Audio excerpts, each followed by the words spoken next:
Hey, welcome to our next conversation iteration on the IPCP running next February 27. We've got Jay in here who's currently running and delivering and facilitating the program. So what we're interested in is, are you convincible as a coach? Is your client convinced by you? Are they skeptical? Are you skeptical as a coach, Jay? In our experience, and particularly we delivered this last night, in our experience, in my direct experience, coaches are overly optimistic. They're overly trustful of the client. And so as we look through the coaches that were there, 20 odd coaches last night, you had most, and I want to say most, I mean 90% with a driver in being over trustful. What that shows up is that there is an overly optimistic frame that is operating from the coach in their view of the client, in that they're overly optimistic about their clients. And so what that leads to is they're not seeing the client as they are, they're seeing the client as they are. So they're projecting optimism onto the client. As you and I know, Scott, there's no pessimism or optimism. They're human frames. They don't exist in reality.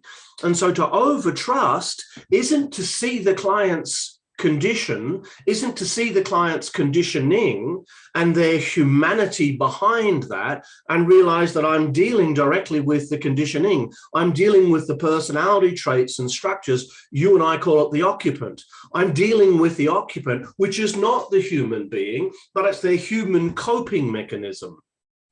And so being overly optimistic means they're going to get caught up in believing in the human being's coping mechanism, their personality. They're going to get caught in content. So what? So when they get caught in content, they can't see the context, the process, and the structure of what's running. They can't help the client developmentally.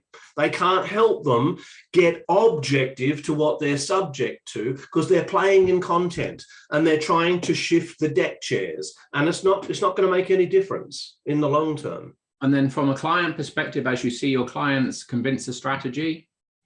So clients convince the strategies are in the Australian population, largely optimistic as well. They're largely toward the over-trusting end.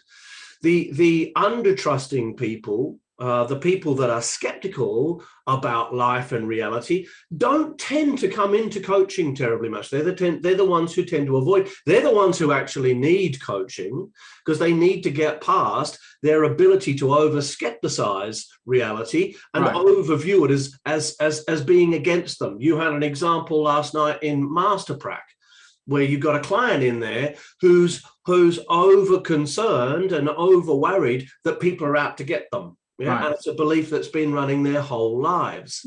Whilst it's on the rarer side, it still exists. Sure.